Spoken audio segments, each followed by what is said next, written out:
सुप्रभात बच्चों, हिंदी कक्षा में आप सभी का स्वागत है। बच्चों, पिछली कक्षाओं में हमने उपसर्ग के बारे में पढ़ा। आज हम लोग प्रत्यय के बारे में पढ़ेंगे।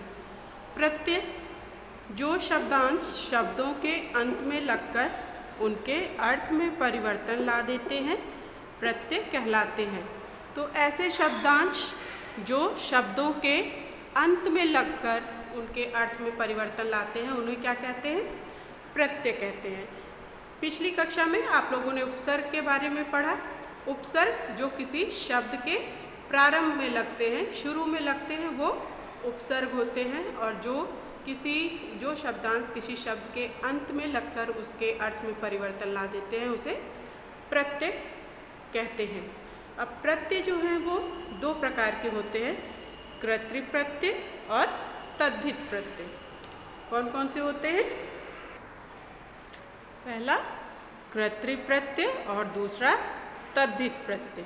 अब ये दोनों में क्या अंतर है, इसको हम लोग जानते हैं। कर्तृ प्रत्यय वो प्रत्यय होते हैं जो धातुओं और क्रियाओं के अंत में लगकर संज्ञा, विशेषण तथा क्रिया शब्दों का निर्माण करते हैं, कर्तृ प्रत्यय कहलाते हैं। तो बच्चों, कर्तृ प्रत्यय जो होते हैं वो धातुएं जो मूल क्रियाएं होती हैं, धातुएं और मूल क्रियाएं जो होती हैं उनके अंत में लगकर, जैसे धातुएं और क्रियाएं क्या होती हैं, जैसे लिखना, लिख, खाद, पठ, ये सारी धातुएं होती हैं।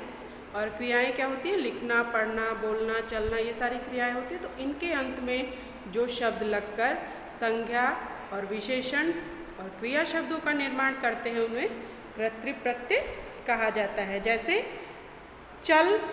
चल क्या है? एक धातु है, उसमें अगर ता प्रत्यय जुड़ गया तो क्या हो जाएगा? चलता। इसी तरह मिलना या मिल एक धातु है, उसके साथ अगर आप जुड़ जाता है तो मिलाप बन जाएगा। तो आप क्या है?